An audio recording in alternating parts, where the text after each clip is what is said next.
కథన్యాస మిత్రులారా, ఈరోజు సర్వప్రాణి సమాహిత దినం అనేది మనం ప్రోగ్రామ్స్ యొక్క ఒత్తిడిలో ఉండగా చాలా నిశ్శబ్దంగా వచ్చింది. మన ఫోకస్ అంతా కూడా వేరే విషయాల మీద ఉండింది. ఒక రణబేరి పూర్తయింది, విజయవాడలో మరొక రణబేరి మోగాలి. కానీ మొట్టమొదటే ప్లాన్ చేసేటువంటి కేంద్ర నాయకత్వానికి తెలుసు కాబట్టి మధ్యలో ఈ వర్ధమాన మహావీరుడి జయంతి వస్తున్నది, మనం దానికి స్పేస్ ఉంచుకోవాలి అని రణబేరి మరీ మీద పెడితే కూడా చాలామంది స్ట్రెయిన్ అయిపోతుంది ప్రోగ్రామ్ అని కూడా అనుకున్నాం. ఎందుకంటే ప్రోగ్రామ్కి ఉన్న ఇంపార్టెన్స్ రీచ్ ఇది.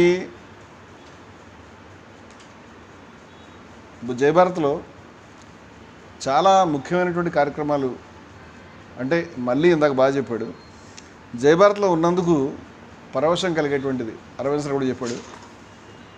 ఈ పరవశం వేదికలో నేను కూడా ఉన్నాను. అటువంటి కార్యక్రమాలు కొన్ని ఉంటాయి. అటువంటి కార్యక్రమాల్లో అసమానత వ్యతిరేక దినం కావచ్చు, దీక్ష కావచ్చు, అలాగే వర్ధమాన మహావీరుడి జయంతి సందర్భంగా సర్వప్రాణి సమాహిత దినం కావచ్చు. నన్ను ఎంచుకోమంటే బహుశా నేను ఈ కార్యక్రమానికి మొదటి రోడ్ వేస్తాను. ఎందుకంటే ఇది 2018లో మనం ప్రారంభించాము. 2018, 19, 20, 21, 22, 23 6వ సంవత్సరం. సో ఒక సంతోషం ఏమిటంటే చాలా అద్భుతమైనటువంటి కార్యక్రమాన్ని మనం హ్యాండిల్ చేస్తున్నాం. ఒక బాధ ఏంటంటే ఇప్పటికి కూడా మనం ఇంకా లెర్నింగ్ స్టేజ్లో ఉన్నట్టు కనిపిస్తుంది. అది కొంచెం దుఃఖం కలుగుతుంది. సరే, ఏమీ చేయకపోవడం కంటే కూడా something is better than nothing అని ఈ కార్యక్రమాన్ని కొనసాగించుకుంటూ వస్తున్నాం. ఏదో ఒక రోజు మనం దీనికి క్వాలిఫై కాకపోతామా అని. ఇది ఒక కత్తి అంచు లాంటి కార్యక్రమం జయభారత్లో. దీని మీద నడవాలంటే కాళ్ళు తెగిపోతాయి.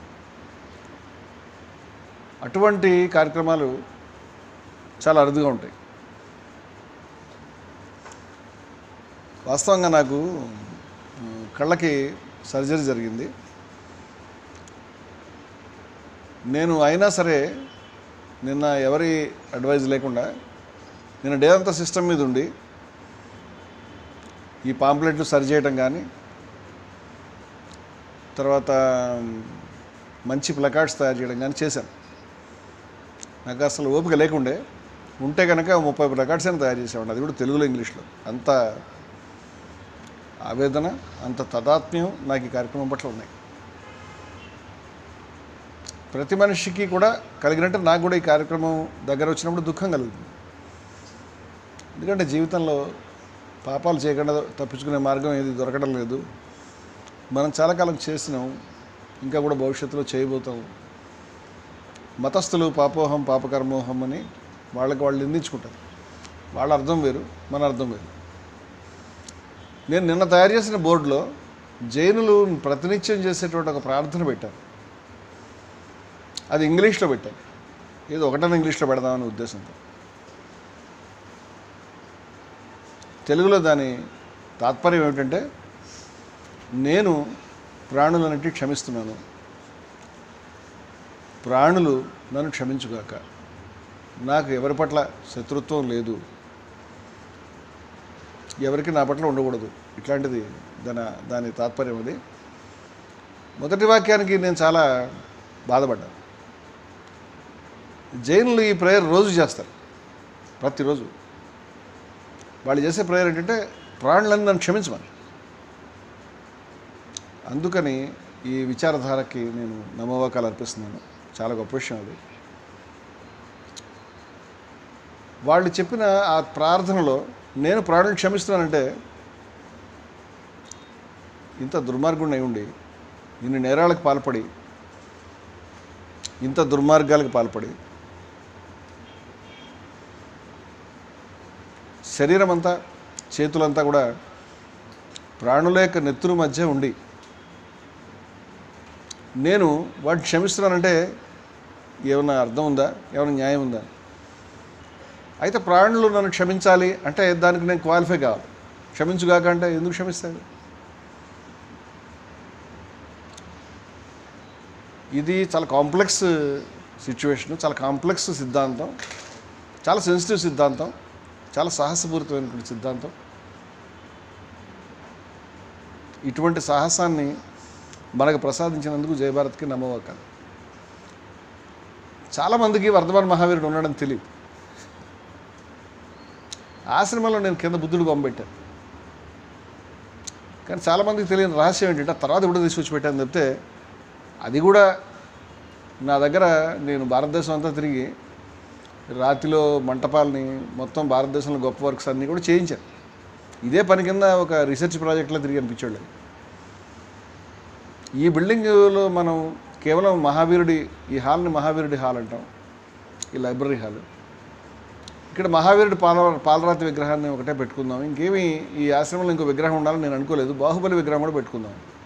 అంటే బాహుబలి అంటే ఏంటో తెలియకుండా భారతదేశం ఇప్పుడు బాహుబలి అంటే ప్రభాస్ అని అనుకున్నా. కానీ జరిగింది ఏమిటంటే, కింద బుద్ధుడిని పెట్టాను, తర్వాత ఎప్పుడో పెట్టాను. ఆ రౌండ్గా ఉన్న బెంచ్ వేసినప్పుడు ఎదురుకుండా ఏమైనా ఉంటే బాగుంటుంది కదా అనిపించింది. ఆ ప్లేస్ ఏదో డిమాండ్ చేస్తుందని మామూలు ఈస్థెటిక్ సెన్స్తో నేను ఎప్పుడో ఒరిస్సాలో నుంచి కొనుక్కు తెచ్చి ఎక్కడో పెట్టినటువంటి బుద్ధుడిని తెచ్చి ఇక్కడ పెట్టేసి, ఆ తర్వాత నేను క్రమంగా రియలైజ్ అయ్యాను, వాస్తవంగా నేను మహావీరుడికి చాలా గౌరవిస్తాను. నేను మహావీరుడి విగ్రహం తయారు చేయాలని మామూలుగా రాజస్థాన్లో చేయించేవాడు. చేయిస్తే నేను ఆర్డర్ ఇవ్వడం, వాళ్ళు నాకు బుద్ధుడిని పంపించడం చేసేవారు. అక్కడ జైన మతం బాగానే ఉంది కదా, వీళ్ళు మహావీరుడి విగ్రహం తయారు చేయకుండా బుద్ధుడిని పంపిస్తాను. నేను మళ్ళీ ఫోన్ చేసి మాట్లాడేవాడు, అదే కదా మీరు చెప్పింది అని. నేను మళ్ళీ ఫోటోను మోడల్లో పంపించాడు. వాళ్ళకి బాగా ఎక్స్ప్లెయిన్ చేసిన తర్వాత ఒక ఆయన ఏమనంటే, ఓహో మహావీర బుద్ధుడు అదే కావాల్సింది మీకు, మీరు ఆ మోడల్ ముందర చెప్తే అయిపోయింది. మహావీరుడు బుద్ధుడు వేరు అని నేను చెప్పాను. ఏ ప్రాంతంలో ఎంతో కొంత జైన మతం ఉందో నాకు తెలిసి గుజరాత్లోను, రాజస్థాన్లోను, ఇంకా అక్కడే వాళ్ళు మహావీరుణ్ణి వేరే గుర్తించలేని స్థితిలో ఉన్నారు. రాధాకృష్ణన్ గారు ఆయన ఫిలాసఫీ మీద చాలా గొప్ప పుస్తకాలు రాశాడు. విదేశాల్లో సైతం మహావీరుడు ఉన్నాడని తెలియదు, ఇద్దరు ఒకటే అనుకుంటారని కూడా రాశాడు. అది వాళ్ళ అమాయకత్వం. నాకు మహావీరుడు కానీ జైన మతం కానీ నా జీవితాన్ని ప్రభావితం చేసిన అనేక అంశాల్లో ఉపనిషత్తులు, జైనము, బౌద్ధము, తర్వాత చార్వాక విచారధార, ఖల్సా, ఇలా అనేక ధారలు నన్ను ఇన్ఫ్లుయెన్స్ చేసినాయి. వాటన్నిటికీ నేను రుణపడి ఉన్నాను. హిందువులు అనుకుంటారు మాది చాలా ప్రాచీనమైన మతము అనుకుంటారు. తర్వాత మాది భారతదేశంలో పుట్టింది, మిగతా అన్నీ బయట నుంచి వచ్చిన విదేశీ మతాలు, అన్య మతాలు అని హేళన చేస్తారు. కానీ బౌద్ధము, జైనము భారతదేశంలోనే పుట్టింది. ఈ రెండిట్లో జైనం బౌద్ధం కంటే చాలా ప్రాచీనమైనది. సంప్రదాయం ప్రకారం జైనులకి 24 మంది తీర్థంకరులు ఉన్నారు. ఈ 24వ తీర్థంకరుడు మహావీరుడు. 24 మంది తీర్థంకరులు కూడా ఆశ్చర్యం అంటే మహావీరుడు బుద్ధుడు సమకాలికుడు, ఒక సమయంలోనే ఉన్నారు. మహావీరుడు కొంచెం పెద్దవాడు, ఈయన యువకుడు. ఇద్దరు ఒకే పట్టణాల్లో, ఒకే ప్రాంతాల్లో, ఉత్తర భారతదేశంలో వైశాలి అటువంటి పట్టణాల్లో ఒకళ్ళ తర్వాత ఒకళ్ళు వాళ్ళ థాట్ని, వాళ్ళ ప్రవచనాలను ఇచ్చేవారు, వాళ్ళ సిస్టమ్ డెవలప్ చేసుకునేవారు. బుద్ధుడి కథలు కూడా మనకి బుద్ధుడు ఎందుకు సన్యసించాడు అని చెప్పినప్పుడు వరుసగా ఒక ముసలివాడిని చూశాను, ఒక చనిపోయినటువంటి వ్యక్తిని చూశాను, అవన్నీ చూశాను. ఆ చివరిన ఒక సన్యాసిని చూశాను, ఒక పరివ్రాజకుడిని, సన్యాసిని చూసినప్పుడు భిక్షువుని. అతని కళలో అపరిమితమైన శాంతి ఉంది అని నన్ను ఎవరు అడిగారు. ఈ భిక్షువు ఎవరు? అప్పుడు బౌద్ధం స్టార్ట్ అవ్వలే కదా. ఆశ్చర్యం ఏం లేదు, ఆయన జైన భావధారకు చెందినప్పటికీ. ఆ సమయం భారతదేశంలో గొప్ప స్వర్ణయుగం. ఆ కాలంలో భారతదేశంలో చాలా గొప్ప విచారధారలు ఒకేసారి ఎగ్జిస్టెన్స్లో ఉన్నాయి. కనీసం నాకు తెలిసి ఒక 12 లైన్ ఆఫ్ థాట్స్ ఉన్నాయి. వాటిలో మనకి చిట్ట చివరికి 2 మిగిలినాయి, మిగతావి చాలా మటుకు అదృశ్యమైనవి. కొన్ని ఆర్కియాలజికల్ ఎవిడెన్స్ నుంచి అదృశ్యమని, కొన్ని మొత్తంగా మాయమని. సో ఇక్కడ మనకి జైన మతానికి సంబంధించి అత్యంత ప్రాచీనమైన మతం. వాళ్ళ క్లెయిమ్ ప్రకారం మొట్టమొదటి తీర్థంకరుడు వేదంలో ఉన్నాడని చెప్తారు వాళ్ళు. వేదం పేర్కొందని. హిందూ మతంతో ఎంతో కొంత రిలేషన్. జైనానికి బౌద్ధానికి ఉన్నటువంటి తేడా అంటే సిద్ధాంతపరంగా అనేక తేడాలు ఉన్నాయి. నేను కొన్ని తేడాలు చెప్తాను. జైనం అనేది చాలా తీవ్రమైనటువంటి మతం నాకు అర్థమైనంత వరకు. బౌద్ధం అనేది మధ్య మార్గం. అటు ఎక్స్ట్రీమ్ లేకుండా ఇటు ఎక్స్ట్రీమ్ లేకుండా ఉండి మిడిల్ పాత్ అని ఆయన స్వయంగా మిడిల్ పాత్ అని చెప్పాడు బుద్ధుడు. చెప్పొద్దు, నాకైతే ఎక్స్ట్రీమిజమే కొంచెం నచ్చుతుంది. మిడిల్ పాత్ నచ్చదని కాదు, కొన్ని సందర్భాలు అది కూడా బాగుంటుంది. అయితే ప్రపంచంలో మనకందరికి తెలుసు ఈ పెయిన్, ఈ హింస, ఈ దారుణం. ఎవరు వీటి గురించి ఆలోచించారు? ఎవరు దీని గురించి తీవ్రంగా ప్రయత్నించారు హింస చేయకుండా ఉండేటువంటి మతాన్ని? ప్రపంచంలో ఇన్ని మతాలు ఉన్నాయి, కానీ జైన మతం అంత పట్టుదలగా హింస చేయకుండా ఉండాలని మొండిగా నిలబడినటువంటి మతం నాకు తెలిసి ఇంకోటి లేదు. అంత మొండితనం ఎవరి దగ్గర చూడలేము.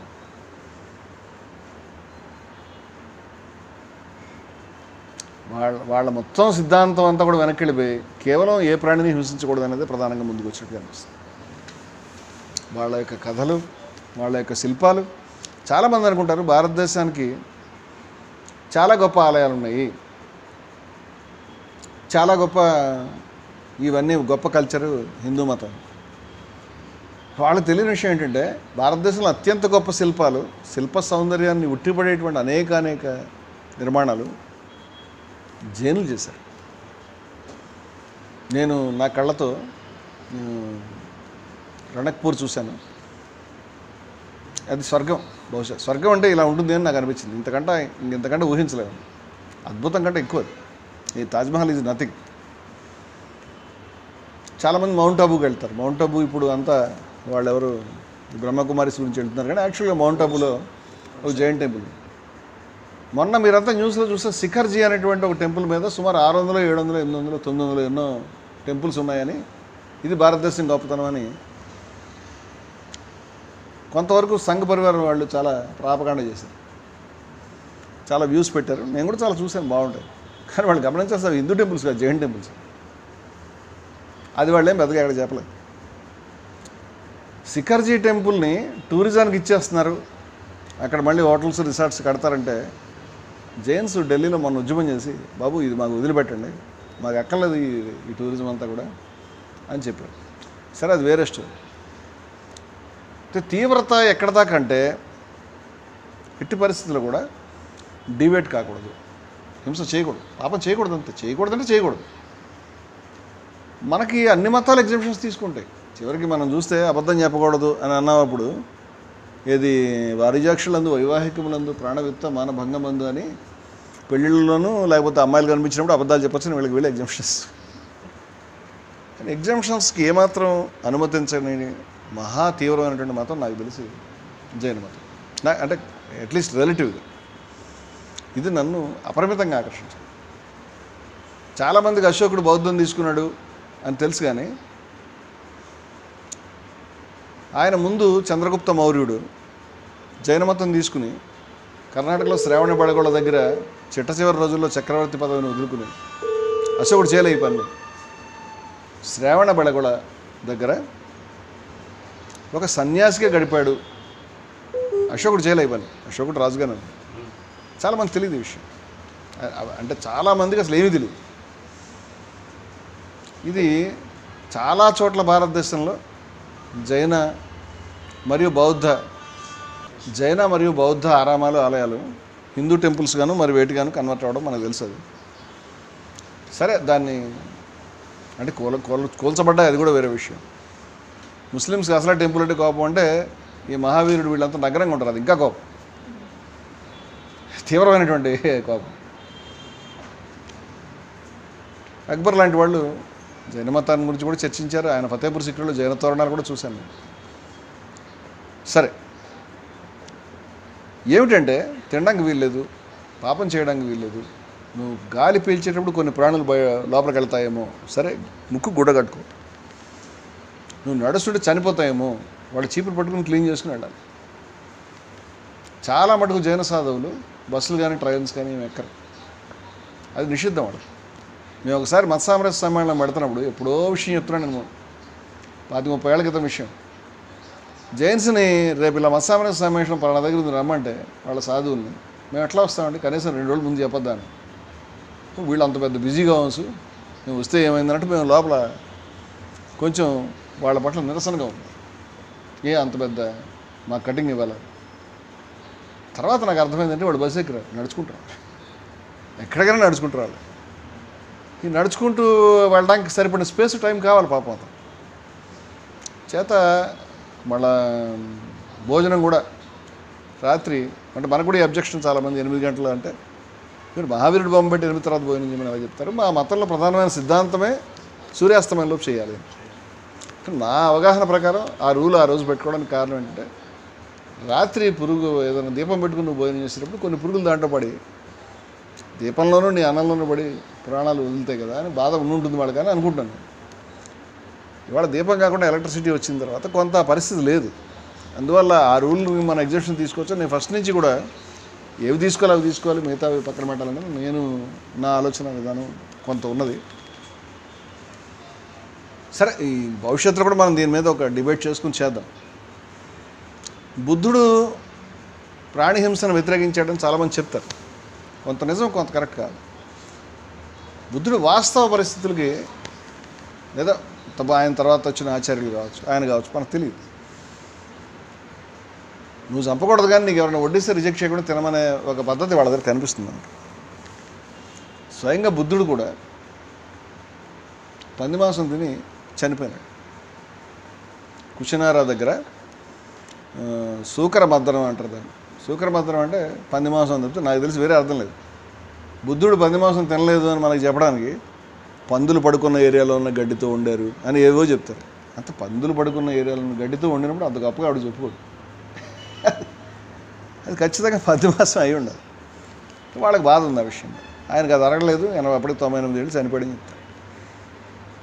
కానీ నాకు అంటే నారాయణ గురు ఇచ్చాడు అద్భుతమైన క్లారిటీ. స్వామివారు తింటారు వేస్తే కాదనరు అని అభిప్రాయం ఉంటే వాడు నాన్ వెజ్ వండుతాడు. రెండో మాట లేదు.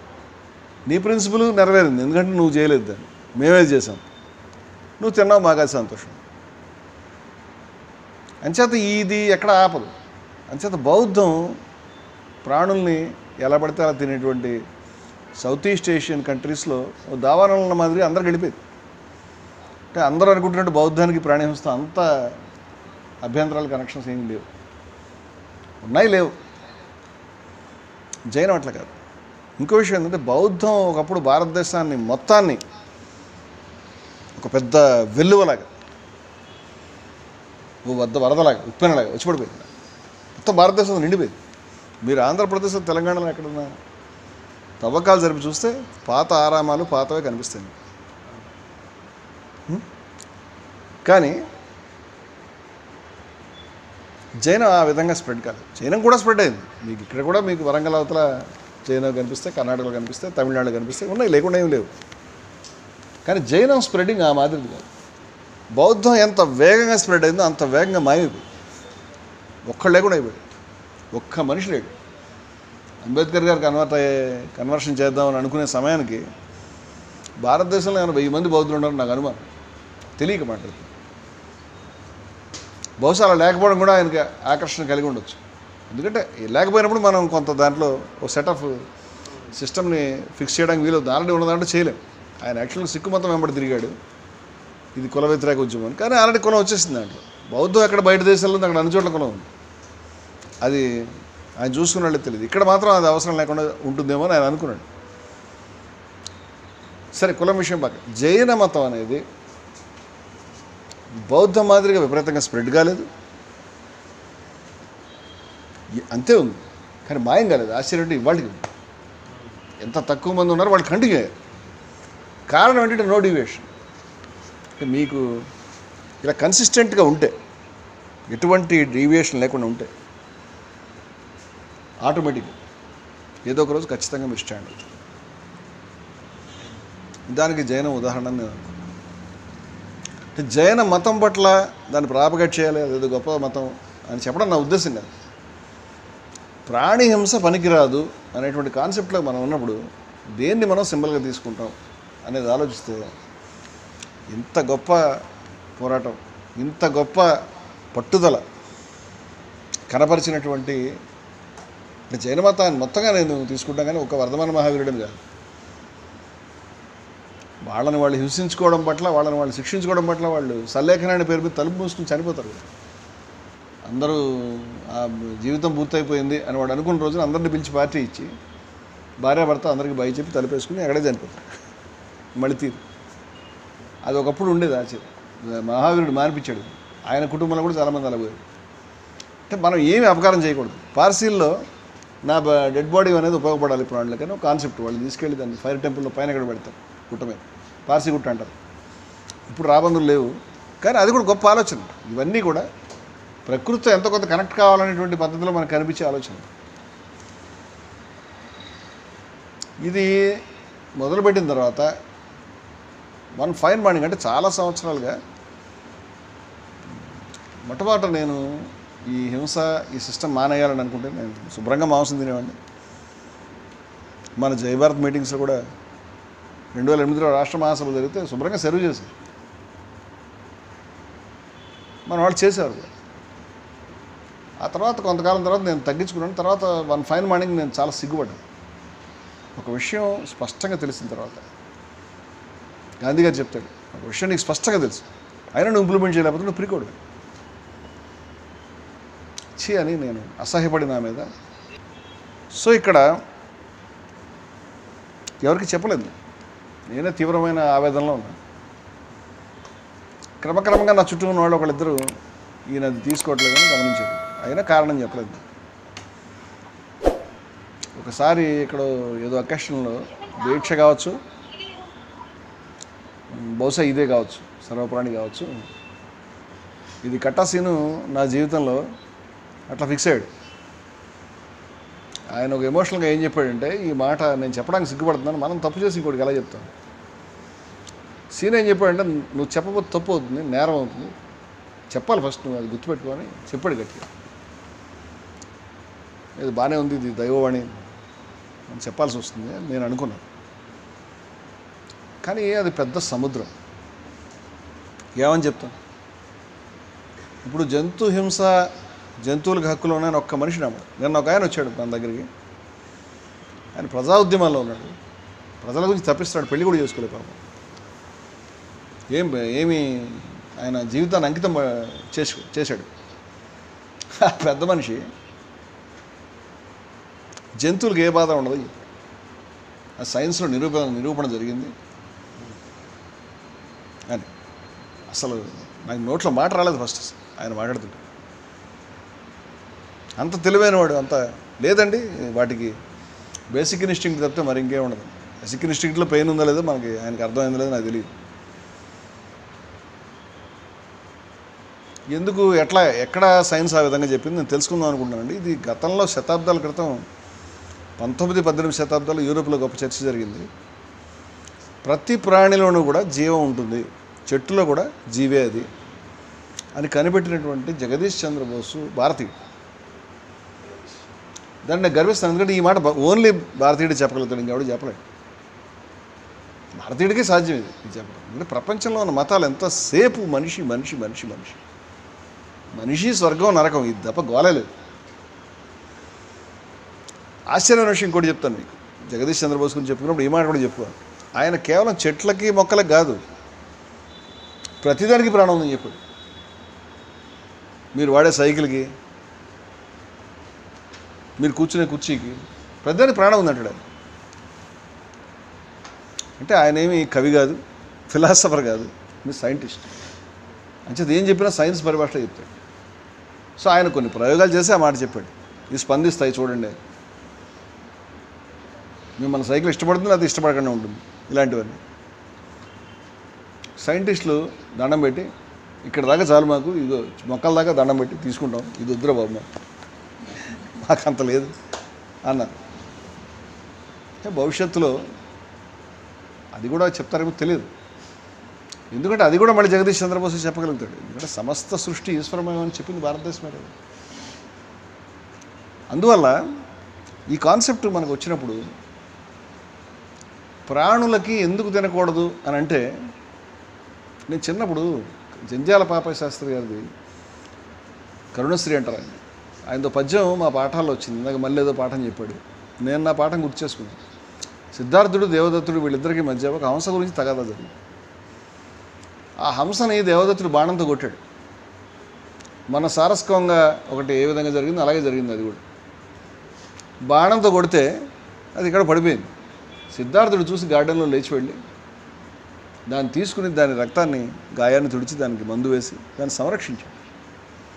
దేవదత్తుడు వచ్చి నేను కొట్టాను, అది నా పక్షం అంటే, నేను రక్షించాను నా పక్షాన్ని బుద్ధుడు అంటే, సిద్ధార్థుడు బుద్ధుడు గారు. రాజుగారి కొలువులో ఈ చర్చ జరుగుతుంది. అప్పుడు దాంట్లో చాలా గొప్ప ఆర్గ్యుమెంట్స్ అవన్నీ కూడా. దాంట్లో గొప్ప మాట వచ్చింది.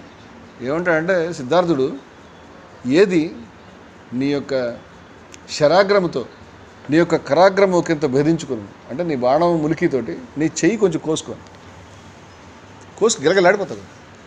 ఎలా పెడుతున్నావు పక్క మనిషికి, పక్క ప్రాణికి అంత హింస? చాలా అద్భుతం అన్నమాట. సరే రాజుగారు ఎవరిది హంస అంటే హంసే తెలుస్తుంది ఆ విషయం అని హంసను మధ్యలో నిలబెట్టి ఎవరి దగ్గరికి ఎగురుతుందని చూస్తే హంస ఖచ్చితంగా సేవియర్ దగ్గరికి పోతుంది కాబట్టి రైట్లిపోయింది.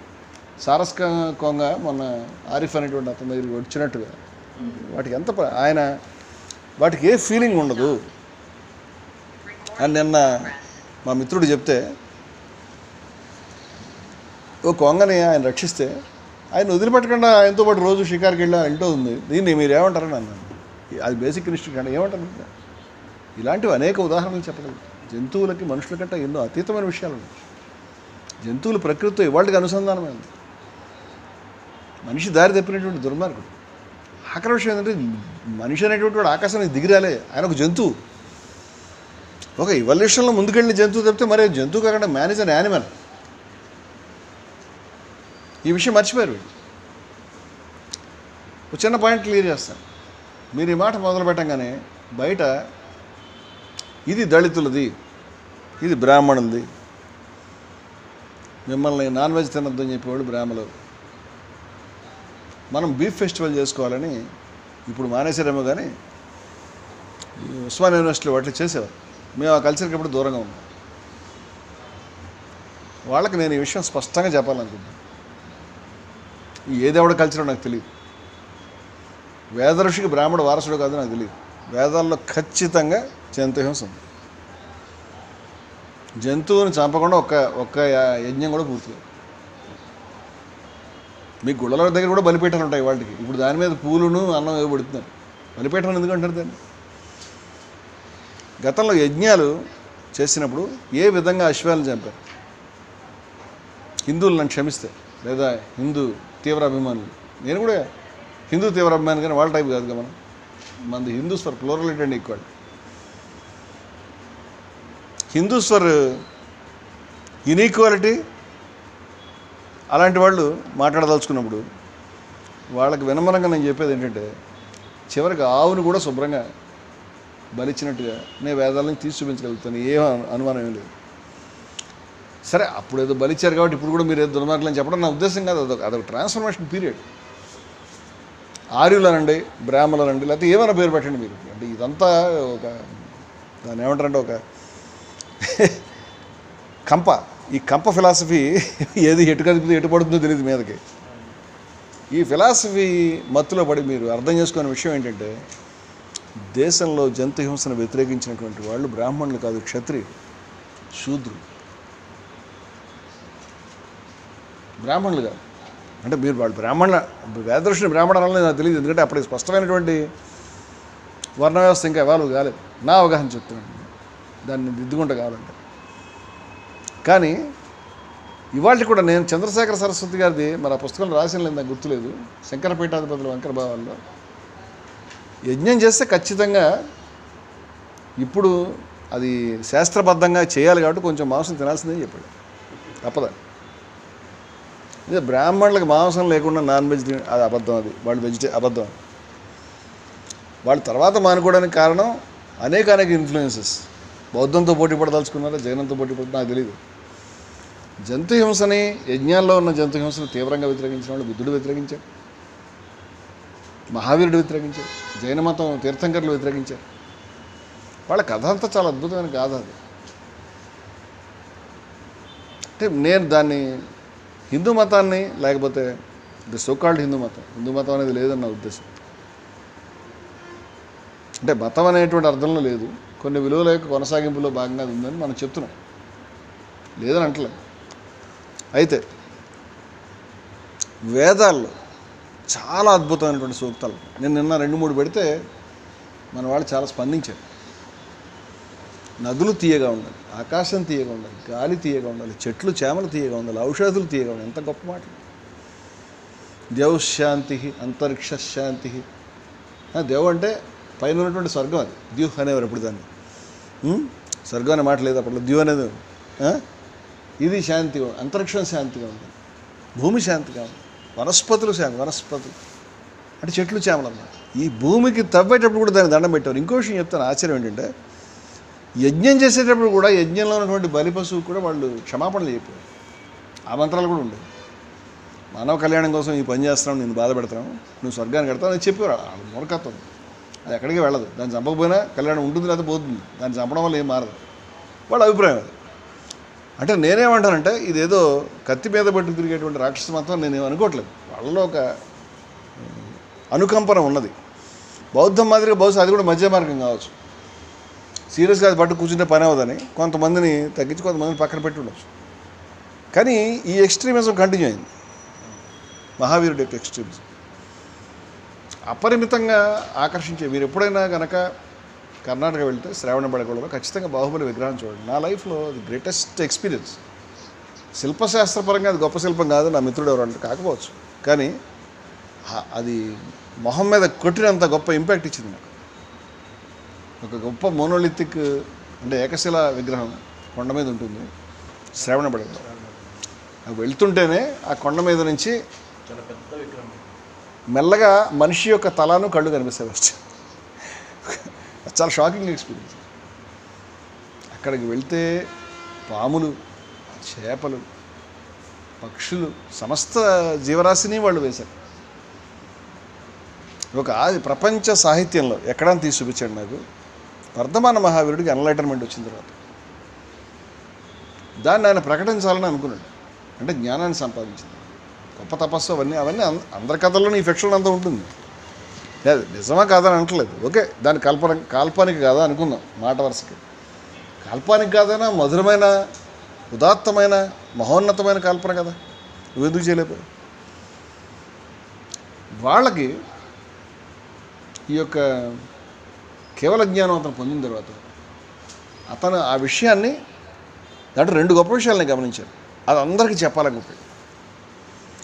దానికి మీటింగ్ హాల్ అరేంజ్ చేస్తారు, మీటింగ్ ప్లేస్ అన్నమాట, పెవిలియన్.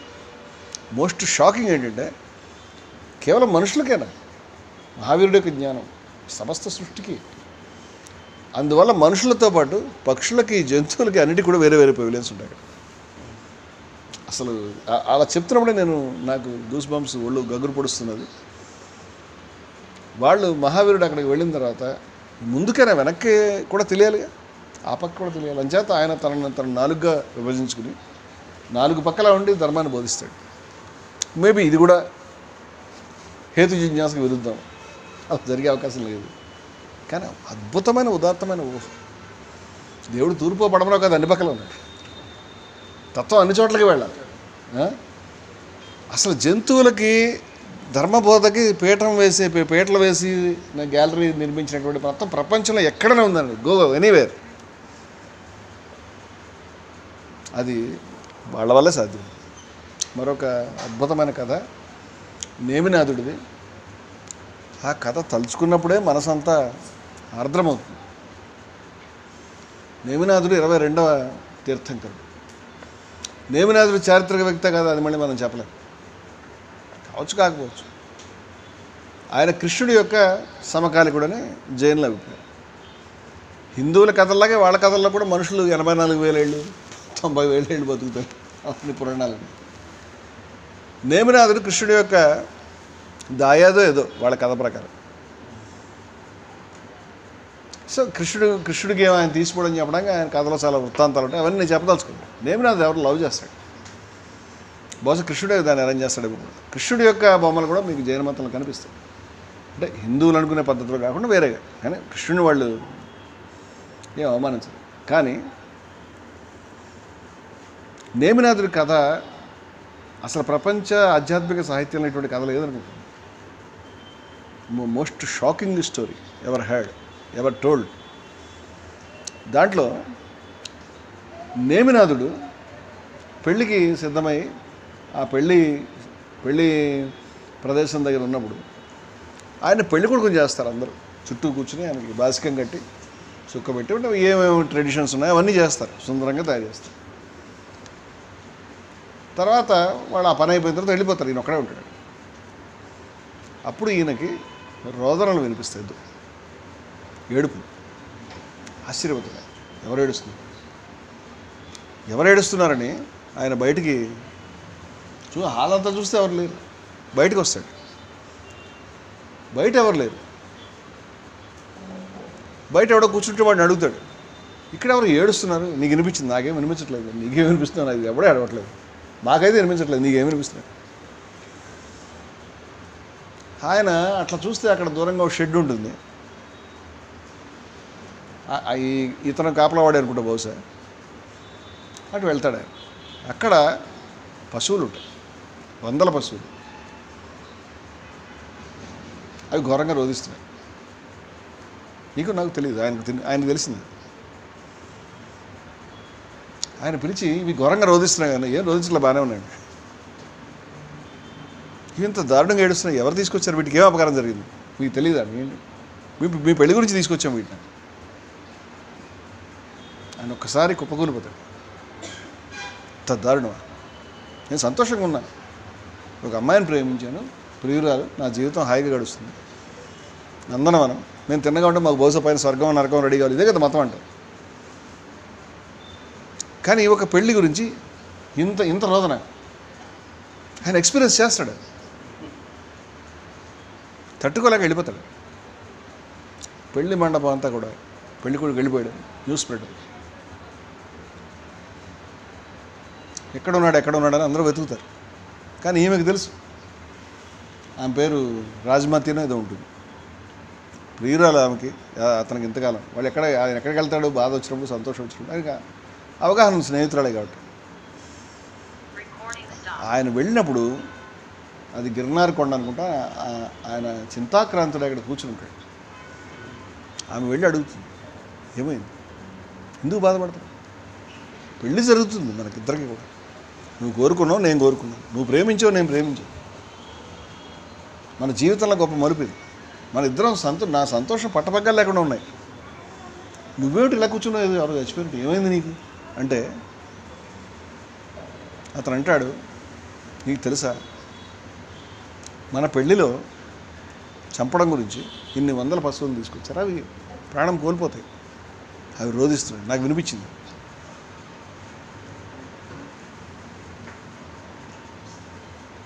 ఆ విధంగా అతను పరివ్రాజక జీవితాన్ని ఎంచుకుంటాడు. ఆమె అతని యొక్క మొదటి శిష్యురాలు. చాలా గొప్ప కథ. నేను ఇదంతా నిజమా అంటే నిజం కాకపోతే, నేను నిజము కాదా ఏది హేతువాదులు కొన్నంత వరకు నాకు లేదు ఆ విషయం. Whether it is truth or not, దాన్ని పక్కన పెట్టండి ఒక నిమిషం. ఇటువంటి కథ, జంతువుల యొక్క రోదనలను కూడా ఒక వ్యక్తి వినగలిగిన కథ ఎక్కడైనా విన్నారు? ఎక్కడైనా చూసాం? ప్రపంచంలో ఎక్కడైనా సాధ్యమైందా?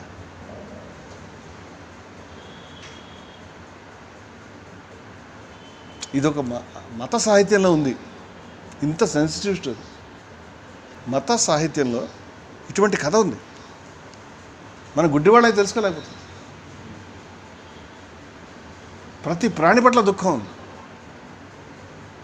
నేను మళ్ళీ చెప్తాను, చాలా మీటింగ్స్లో చెప్పాను, మనిషిని గొప్ప చేసేటువంటి మతం అంటే నాకు అసహ్యం. మతంతో నాకున్న బహుశా ఏకైక తగాదా అదే. నాకు మతంతో ఉన్న తగాదా కల్పిస్తుంది, అబద్ధాలు చెప్తుంది, నిజమా కాదా దేవుడు, ఈ తగాదా లేదు నాకు, వాటి మీద ఇంట్రెస్ట్ కూడా లేదు నాకు. నా తగాదా ఏమిటంటే వీళ్ళు మనిషికి అనలేని ప్రాధాన్యత ఇచ్చారు, భూమికి అనలేని. ఈ రెండు తప్పు, అసలు అబద్ధం, నాట్ అట్ ఆల్ ఫ్యాక్ట్. నాస్తికులు చాలామంది జై ఇన్సాన్ అని స్లోగన్ ఇస్తారు. ఆ స్లోగన్ విన్నప్పుడల్లా నేను చాలా శూలం కూర్చుకున్నంతగా బాధపడతానని చెప్తాను. అది జై శ్రీరామ్, జై భగవాన్ అనే బదులు జై ఇన్సాన్ పెట్టుకున్నారు వాళ్ళు, నాకు అర్థమైనంత వరకు. వీళ్ళ భగవాను ఈ ఇన్సాన్ తప్పితే ప్రపంచంలో ఇంకెవరు లేరు అలా తెలిసి. దేనికి నీకు జై చెప్పాలని అడుగుతాను. మనిషికి ఎందుకు జై చెప్పాలి? నారాయణ గురు చెప్తాడు, ఏదన్నా జరిగి మనిషి చచ్చిపోతే భూమి మీద ప్రాణులని సుఖంగా హాయిగా భూమి మీద నువ్వేం చెప్తావు, రామరాజ్యం చెప్తావు కదా, దేవుడి రాజ్యం వచ్చేస్తుంది. వీడు రాక్షసుడు, ఆయన రాక్షసుడి మాదిరిగా పెద్ద పెద్ద అంగాలు వేసుకుంటూ పెడుతున్నాడు. నేను ఇంటర్మీడియట్లో ఉన్నప్పుడు ఒక కమ్యూనిస్ట్ పుస్తకం చదివా. దాంట్లో వాళ్ళు డైలెక్టిక్స్ మీద లేకపోతే హిస్టారికల్ మెటీరియలిజం నాకు మర్చిపోయాను, కానీ ఈ పార్ట్ ఉండిపోయింది. మనిషి గొప్పతనాన్ని చెప్తూ మనిషి వచ్చిన తర్వాత భూమి మీద నుంచి లోపల నుంచి ఇంత ఖనిజాలను తీసి బయట పోసాడు, ఇన్ని రోడ్లు వేశాడు, ఇంత మార్పు చేశాడు, ఇంత ఇది చేశాడు, అంత అది చేశాడు. అది చదివి నువ్వు గర్వించాలి, మనిషి చాలా గొప్పవాడు, భూమిని మొత్తం అడ్రస్ లేకుండా మార్చాడు. నేను అది చదివి భయపడ్డాను. ఇంత పని చేసామా? ఈ భూమిలో ఉండడం లేదా మనం? దాని మరణ దాన్ని ఉండడం లేదు, ఏ ప్రాణిని ఉండడం లేదు మనం. ఇంత దుర్మార్గులు అని నాకు కష్టం అనిపించింది. సమస్యకి ఎక్కడి నుంచి మొదలు పెట్టాలి, ఎక్కడి నుంచి పరిష్కారం వెతకాలి మనకు తెలియదు. మీరు ఎవరికైనా చెప్పి చూడండి. ఏం తిని బతకాలంటే అవి కూడా ప్రాణులేగా. ఈ దరిద్రపు లాజిక్ నేను చాలా కాలం చెప్పేవాడు. నరకం స్వర్గం నిజంగా ఉంటాలో తెలియదు, కానీ నన్ను శాశ్వతంగా దాంట్లో వేయిస్తే బెటర్ అని నేను అనుకుంటున్నాను. తలుచుకున్నప్పుడు దుఃఖం వచ్చి అలా అనిపిస్తుంది. ఏదో ఒకటి తినకుండా బతకలేవు కదా నువ్వు అని. చాలా దుర్మార్గమైనటువంటి తర్కం. ఎందుకంటే జంతు ప్రపంచానికి మిగతా ప్రాణులకి మధ్య ఉన్న తేడాని చాలా తెలివిగా మనం పక్కన పెడతాం. జంతువుకి మెదడు, నీలాగే నాలాగే. వాటి నరాలు ఉన్నాయి, నీకులాగే నాకులాగే. వాటి కాలేయములు ఎవరు అవి కూడా ఉన్నాయి. మనకు సూట్ అవ్వగానే లేదా వాటి గురించి కూడా పెంచే రకం వీళ్ళు. అది కూడా మొదలు పెడదామని అనుకున్నారు. మనం ఇప్పుడు మనిషి అవయవాలను పెంచుతుంది అంటే మనిషి దుర్మార్గానికి అంతులేదు కదా. మనుషులందరూ హిట్లర్లే నాకు తెలిసి. ప్రతి మనిషిలో కూడా హిట్లర్ ఉన్నాడు. అయితే ఈ హింస అనేది మీరు చెప్తే అది పెయిన్ ఫీల్ అవుతుంది. నీ చెయ్యిని ఇలా ఒడి తిప్పితే ఎంత ఫీల్ అవుతుంది? నిన్ను ఎవరైనా చితకబాతే ఎంత పెయిన్ ఫీల్ అవుతుంది? నిన్న ఒక దళితుడిని కరెంట్ షాక్ ఇచ్చారు, ఎంత పెయిన్ ఫీల్ అవుతుంది? మన విషయం తెలిసే మనకి డైజెస్ట్ కావట్లేదు. ఇవన్నీ కూడా మనుషులను చంపుకోవడానికి వాడే పద్ధతులు జంతువులతో మనం డీల్ చేసే పద్ధతితో పోలిసి అత్యంత నాగరికం మానవేమో అని అనుమానించాలి. అంత ఘోరంగా ఉన్నాం వాటితో మనం. వాటి పట్ల మనకి ఏ రకమైన పద్ధతి నిజాయితీ లేదు. వాటిని అసలు మనం మన నాలికకి బానిసం, మనకు టేస్ట్ కావాలి. చాలామంది ఏమంటారంటే మరి ఓకే మానేస్తామండి, మరి ఆరోగ్యం అంటారు. నేను ఒకటే ప్రశ్న వాళ్ళని అడుగుతానంటే, మొక్కల్లో ఆరోగ్యం ఉంది, దాంట్లో కూడా ఆరోగ్యం ఉంది చెప్పేంత ఓపిక సహనం ఉండట్లేదు చాలాసార్లు. మనుషుల్లో కూడా ప్రోటీన్ ఉంది, ఇంకా బెటర్గా ఉండే ప్రోటీన్ ఉంది, ఈజీగా డైజెస్ట్ అవుతుంది మనిషి. మనం మన ఇంట్లో వాళ్ళను, మన పెళ్ళాలను, మన తల్లిదండ్రులను, మన పిల్లల్ని ఎందుకు కోసుకు తింటలేదు? They are very healthy, very nutritious. అలా రోజు తింటే కనుక ఇంకా ఘోరమైన విషయం ఏంటంటే మనిషి కూడా ఒకప్పుడు ఆ పని చేసాడని క్యానిబల్స్గా ఉన్నారని చెప్తారు. నిజమో కాదు తెలియదు. హాలీవుడ్ వాళ్ళు అదే పని సినిమాలు తీశారు. నిజమో కాదు తెలియదు. ఎందుకు అంటే అమ్మా శివశివ ఇంత ఘోరమా?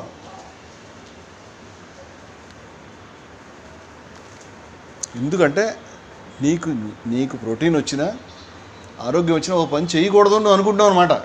ఎందుకు అనుకుంటావు? ఏమిటి ఎక్కువ మనిషికి ఉన్నది? ఏమన్నా మనిషి వేరు, మిగతా ప్రాణులు వేరు. ఏ రకంగా వేరు? నాకేమనిపిస్తుందంటే ఇవల్యూషన్ ఈజ్ అ ప్రాసెస్. మతస్థులు ఏమని చెప్పుకున్నాడు ఆడ మతాలు తగలడం.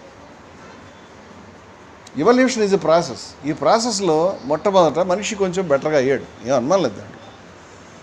అయ్యాడో లేదో నాకు తెలియదు, ఎందుకంటే మనుషులు ఇప్పటికి కూడా మూర్ఖంగానే. పులిను కోతి మనిషి అంత తెలివితేట లేకపోవు, వాటికి లేకపోయి ఉండొచ్చు. పులి జంతువులను వేటాడి తింటుంది, కానీ ఏదైనా జంతువుని పట్టుకొచ్చి అమ్మవారికి బలివదు, దాని అమ్మవారికి మనమే చేస్తాం. అది ఉండే ప్లేస్లో మొత్తం రక్తం మొత్తం ఊరంతా వేస్తారు, అలా వేసుకోదు. మనం చేస్తాం ఇది నీచమైన పనులు. పైగా మనం గొప్ప, చాలా తెలివైన వాళ్ళం, చాలా ఎవాల్వ్డ్ అని మనం చెప్పుకుంటాం. ఏ రకంగా ఎవాల్వ్డ్? ఎందుకు ఎవాల్వ్డ్ అని అనుకుంటున్నాం?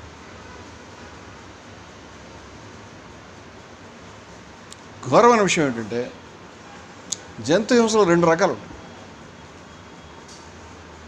ఇప్పుడు జరుగుతున్న జంతు హింస మాటలకి అందనటువంటి దుర్మార్గం అని నేను అనుకుంటున్నాను. ఈ పాయింట్ ముందర కంప్లీట్ చేస్తాను. మతాలు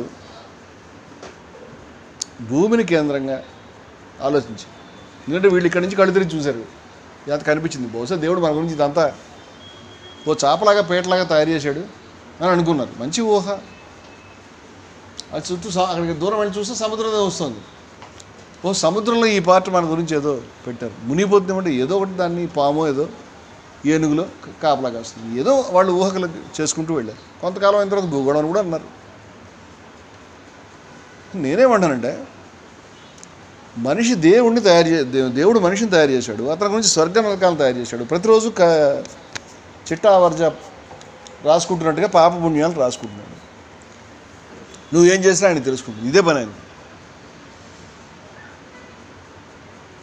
కానీ నువ్వెప్పుడు వచ్చావని అడుగుతున్నావు.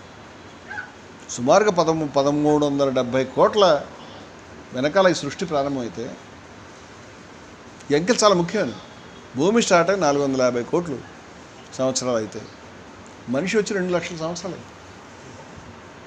దోమలు, చీమలు, బొద్దింకలు ఇవి కూడా నీకంటే చాలా ముందు నుంచి ఉంటాయి భూమి మీద. నువ్వు అవడరా. మొన్న శిలాజాల్లో ఇంత పెద్ద చీమ దొరికింది. చీమలు కూడా ఆవులు నేను వాటిని పెంచినట్టు జంతువులు పెంచుతాయని చెప్పారు. వాటి జంతువులు అవి పెంచి వాటి నుంచి పాలు కూడా తీస్తాయి. ఒక్కొక్క ఏరియాలో కొన్ని లక్షల చీమలు ఉండేటువంటి నగరాలు నిర్మించుకున్నాయండి అడవుల్లో. అవే తెలివి తక్కువ కాదు. వాటికి ఉండే సిస్టమ్, వాటికి మల్టీ స్టోరేడ్ బిల్డింగ్స్ కట్టుకుంది, వాటి కమ్యూనికేషన్ సిస్టమ్ ఉంది. నాతో మొన్న వచ్చిన నాకు చాలా తెలివి తక్కువ అంటే నేను చెప్పాను, ఇగో ఈ టవల్ నాది, ఈ రుమాలు ఉంది, ఈ రుమాలు తీసుకెళ్ళి ఇక్కడ వదిలిపెట్టేశాను అనుకోండి, నేను వెళ్ళిపోయాను ఇక్కడి నుంచి. మీరు కుక్కని తీసుకొస్తే నేను ఇక్కడి నుంచి చౌటుప్పలు సికింద్రాబాద్ వెళ్ళినా సరే అది మీకు దారి చూపించి తీసుకొచ్చేస్తాను. నా గాలి ఈ దారి అంతా ఉండిపోయింది. నువ్వెందుకు గుర్తుపట్టలేదు? అవెందుకు గుర్తుపడుతున్నాయి? అవి ఎలా గుర్తుపట్టగలుగుతున్నాయి? ఒక మొసలిని ఒకసారి తీసుకొస్తున్నప్పుడు తప్పించుకుంది. ఎక్కడుందని చూస్తే అక్కడికి ఓ 10 కిలోమీటర్ల దూరంలో ఉన్న లేకులో గడిపోయింది. ఒక చెరువు ఎత్తుకుంది. దానికి జీపీఎస్ సిస్టమ్ ఎవడిచ్చాడో చెరువు అక్కడ ఉంది. దాని జీపీఎస్ సిస్టమ్ ఎక్కడ ఉంటుంది? అది ప్రకృతితో అనుసంధానం. వాటికి తెలిసిపోతుంది ఆ విషయం. అందుకే వరదలు, సునామీలు, భూకంపాలు వస్తే మనం దుర్మార్గంగా గొడ్ల కింద కట్టేసినటువంటి ఆవులు, దూడలు తప్ప ఏ జంతువు చావు, అన్నీ వెళ్ళిపోతాయి. ముందర పక్షులు గాడి చేసి వెళ్ళిపోతాయి. భూకంపాలు వచ్చినా, వరదలు వచ్చినా అవి చాలా అపరిమితమైన శక్తి కలిగినవి, గొప్ప త్యాగాలు చేస్తాయి. చాలామంది తెలియదు ఈ విషయాలు. కొన్ని జంతువులు మీద పడినప్పుడు, అడవుల్లో ఉండే జంతువులు ప్రిడేటర్స్ అంటే మీద పడి తినేసేవి. ఈ జంతువుల నుంచి తమ పిల్లల్ని కాపాడుకోవడానికి వాటిని అటు పోనిచ్చి ఇటువైపు వెళ్ళి ఆ వేటగాళ్ళను లేకపోతే ప్రిడేటర్స్ను అటు రప్పించి వస్తే వాటికి తెలిసి చచ్చిపోతాయి. నువ్వు చేస్తావు, నేను చేయలేను. పోతే పోయాడు అనుకుంటాం. అంటే ఎవరికి ఉన్నతమైన విలువలు ఉన్నాయని చాలా జంతువుల్లో, చాలా అడవిలో ఉండేటువంటి చాలా అవి దాన్ని ఏమంటారు, సమిష్టి జీవనానికి అలవాటు పడినట్టు, సంఘ జీవనానికి అలవాటు పడినట్టు. వాటిలో ముసలి వాళ్ళని చూసుకునే సిస్టమ్స్ ఉన్నాయి ఆ జంతువులు. నీకు లేవు, నీ దగ్గర నీకు ఏ నీతి లేదు అసలు. నీకంట ఇవాళ కాదు ఎప్పుడు పులి బలం కలిగింది. ఒక్క దెబ్బ కొడితే మళ్ళీ లేవులు ఆ పంజా దెబ్బకి చచ్చి ఊరుకుంటాం. ఆ విధంగా అది విధ్వంసం చేయదలుచుకుంటే అడవిలో ఒక ప్రాణి మిగలదు. అది మొత్తం తిరిగి ఇదే పని అనుకుని కనిపించిన జంతువులను జింకల్ని కొట్టుకుంటూ వెళ్ళిపోయింది అనుకో, ఏం మిగలవు అక్కడ. దానికి కూడా తెలుసు అది ఎవరికి హాని చేయదు. కేవలం దాన్ని వేటాడి దాని ఆకలి తీర్చుకుంటుంది. ఆ తర్వాత అది అలా కూర్చుని ఉన్నప్పుడు అది ఆకలి తీర్చుకుందని పక్కనున్న ప్రతి ప్రాణికి తెలుసు. ఆ పక్క నుంచి మామూలుగా అడవి దొన్నలు కానీ జిరాఫీలు కానీ మామూలుగా వెళ్ళిపోతాయి. ఎందుకంటే ఇప్పుడు దాని సిస్టమ్ అలా లేదు కదా, అది కూడా మేము పట్టించుకోదు. మనిషికి మాత్రమే వేట, మృగయా వినోదం. దున్నపోతులను పరిగెట్టించి వాటిని హింసించి గుచ్చి చంపడం, వాటిని లొంగ తీసుకోవాలని ప్రయత్నించడం, అది మా సంస్కృతి అని చెప్పడం. వాటికి అలాంటి దరిద్రపు సంస్కృతులు లేవు. ఏ రకంగా నువ్వు గొప్ప అని అనుకుంటావు? ఏ రకంగా నిన్ను గొప్ప చేసుకుంటావు? ఇవల్యూషన్లో ఇప్పుడు నేను 2 లక్షల సంవత్సరాలు అయింది చెప్పాను. మనిషి వచ్చి 2 lakhs 20 లక్షల సంవత్సరాల నుంచి 60 లక్షల సంవత్సరాల నుంచి ఉన్న ప్రాణులు నీకంటే సీనియర్స్. వాటికి లేని స్వర్గం నీకు ఎందుకు వచ్చింది? నువ్వు కూర్చుని బ్రహ్మదేవుడు నన్ను సృష్టించాడు, వీటన్నిటిని తినమన్నాడు, వీటిని తినొద్దన్నాడు, ఇదే పని అయింది. ఈ మతాలన్నీ పుట్టింది మన పుట్టినాయి. ఇవన్నీ కూడా మనిషి చాలా గొప్పవాడు, ఏదైనా చేసుకోవచ్చు. ఈ భూమి సూర్య కుటుంబంలో ఒక భాగం, సౌర కుటుంబం. సూర్యుడి నుంచి విడిపడింది. ఈ సౌర కుటుంబం ఒక గెలాక్సీలో భాగం. మనం సూర్యుడి చుట్టూ తిరుగుతున్నాం, చంద్రుడు భూమి చుట్టూ తిరుగుతున్నాం. ఈ బ్యాచ్ని పెట్టుకుని మనం సూర్యుడి చుట్టూ తిరుగుతున్నాం. ఈ సూర్యుడు అంతకంటే పెద్ద విషయం మరి ఏదైనా నక్షత్రం దాని చుట్టూ తిరుగుతున్నాం. గెలాక్సీ చుట్టూ తిరుగుతున్నాం. ఈ అనంతమైన మహావిశ్వంలో నీ భూమి ఎక్కడుందో కూడా వాడు చెప్పలేం, అంత చిన్నది. నీకు ఒక సూర్యుడు కాదు, ఒకటి పక్కన 24 సున్నాలు. నేను చాలా చోట్ల చెప్పాను ఈ విషయం. ఒకటి పక్కన 5 సున్నాలు పెడితే 1,00,000, 7 సున్నాలు పెడితే 1,00,00,000. ఒకటి పక్కన 24 సున్నాలు పెడితే ఎంత పెద్ద అంకే? అన్ని నక్షత్రాలు లెక్కెట్టారు ఇప్పటికి, ఇంకా లెక్క అవలే. ఇదంతా మనం ఎక్కడన్నా అవతల ఇంకేమైనా ఉందేమో కూడా తెలియదు ఎవడికి. ఇంత మహావిశ్వంలో నువ్వు కూర్చుని నీ దేవుడిని, నీ స్వర్గాన్ని, నీ నరకాన్ని, నీ రంభని పెట్టుకుని, అది కూడా ఏంటంటే మనిషికి కూడా కాదు, పురుషుడికి. మతం యొక్క అహంకారం ఏంటంటే పురుషుడికే. చాలా మతాలు మీరు కావాలంటే అది చూడండి, అసమానత వ్యతిరేకత మనం రాసింది. మతాలన్నింటి పట్ల స్త్రీల పట్ల ఎంత హేళన, ఎంత హీనత్వం, ఎంత వాడుకు దుబ్బేటువంటి లక్షణం తప్పితే ఇంకేమీ లేదు. ఈ కథలన్నింటిలో కూడా వాళ్ళకి ముక్తి అవసరమని, స్వర్గంలో వాళ్ళకు కూడా మగాళ్ళు రెడీ చేయాలని అనుకోలేదు. పాపం ఆడవాళ్ళు శ్రద్ధగా దేవుళ్ళ చుట్టూ తిరిగి వ్రతాలు, పూజలు, నువ్వులు చేసుకుంటారు. మగాళ్ళ కంటే ఎక్కువ అన్ని మతాలనే ఫాలో అయ్యేది ఆడవాళ్ళు. వాళ్ళు అట్లా నమ్మించగలిగారు. ఈ భూమి గొప్ప, ఇది చాలా స్వల్పమైనది, ఏమీ లేదు, చాలా స్వల్పమైనది. ఏది మొత్తం రోజు అయితే కనుక, ఏది భూమి తయారయ్యే రోజు అయితే మనిషి వచ్చి 4 సెకండ్లు అయిందంట, 4 seconds. అంత చిన్నవాడు మొన్న వచ్చావు. నువ్వు అహంకారం తగ్గించు. ప్రాణులు ఎప్పటి నుంచో ఉన్నాయి, గౌరవించవాడిని. ఎవల్యూషన్ ప్రాసెస్లో నువ్వు ముందుకెళ్ళావు. ఇది ఎలా ఉంటుందంటే, ఒక ఇంట్లో రైతులు నాన్న బాధపడి పేదరికంతో గ్రామాల్లో మనం చూస్తాం చాలా ఇళ్లలో. చదివించిన తర్వాత పెద్దోడికి మంచి చదువు చెప్పిద్దామని సిటీ తీసుకెళ్ళి వాడిని మంచి హాస్టల్లో చేర్పించి మంచిగా చదివించారు. ఇలాంటివి మీకు 100 సినిమాల్లో కనిపిస్తాయి, ఇలాంటి కథలు. ఆ పెద్దోడు ఏం చేయాలి? అతను బాగా చదువుకున్నాడు, మంచి ఉద్యోగం తెచ్చుకున్నాడు, వచ్చి తమ్ముడికో, చెల్లికో, తల్లిదండ్రులకో, వాళ్ళ ఆరోగ్యానికో, వాళ్ళ సమస్యలకో వాళ్ళని ఏదైనా కొంచెం బెటర్మెంట్ చేయాలి. తమ్ముడు కూడా చదివించాలి, చూసుకోవాలి. వాడు ఏం చేస్తాడంటే, ఎవరినో ఒక అమ్మాయిని తగులుకుని, అంటే చాలా సినిమాల్లో లేదా ప్రేమించి వెళ్ళి అంతా సెటిల్ అవుతాడు. ఇదంతా దుర్మార్గాన్ని వాడు మాట్లాడతాడు. నాకు సుమారుగా అలాంటి కథ అనిపిస్తుంది. ఎందుకంటే మనిషి మొదట ఎవాల్వ్ అయినప్పుడు నువ్వేం చేయాలంటే, నేను తెలివైన వాడిని, నీకంటే బెటర్గా ఉన్నాను, నీ పట్ల ప్రేమగా ఉన్నాను. డాల్ఫిన్స్ మనిషికి సాయం చేస్తాయి తెలుసా. మునిగిపోయే అది వెర్రిముండలు డాల్ఫిన్స్ మునిగిపోయేటువంటి మనుషుల్ని అవి వెళ్ళి ఎక్కించుకుని వేల 100 కిలోమీటర్లు ఈది ఓ ఒడ్డులో పెడతాయి. వాటిని వీళ్ళు దుర్మార్గంగా చంపి తింటారు. అల్బట్రాస్ పక్షుల గురించి నేను చెప్పాను. పసిగుడ్డుల చిన్న పక్షులు అవి పెద్ద పెద్ద పాపం మిడ్వే ఐలాండ్లో ఉన్నాయి. వాటిని చచ్చిపోతున్నాయి. చిన్న చిన్న పసిగుడ్లని మనం కోసి చూస్తే వాటిలో మనం వాడేటువంటి క్యాట్రిడ్జ్లు, టూత్ బ్రష్లు అన్నీ కలిపి భయం వేస్తుంది చూడడానికి. ఇప్పుడు నేను ఇంటర్మీడియట్లో ఇంత తవ్వాడు, ఎంత చేశాడని ఇది కూడా రాసుకోవాలి. ఇప్పుడు ఇవాళ మొత్తం మహాసముద్రాల్లో కొంత భాగాన్ని మనం ప్లాస్టిక్స్తో నింపేసాం. ప్లాస్టిక్ మునగదు, తేలుతుంది. వీళ్ళు తీసుకెళ్ళి డంప్ చేస్తారు, దాంట్లో నదుల్లో వేస్తున్నారు, డ్రైన్లో వేస్తున్నారు, అది ఆడకి పోతుంది. ఆడకి వెళ్ళి అది అవుతుంది. అది ఓ బటన్ సాగదు, అది మైక్రో ప్లాస్టిక్స్ కింద చిన్న చిన్న ముక్కలకు విడిపోతుంది. అవన్నీ పక్షుల చేపల్లోకి వెళ్తుంది, అవి హింసపడి వస్తున్నాయి. వాటిని మనం కోసుకు తింటాం, మన లోపల కూడా వస్తుంది.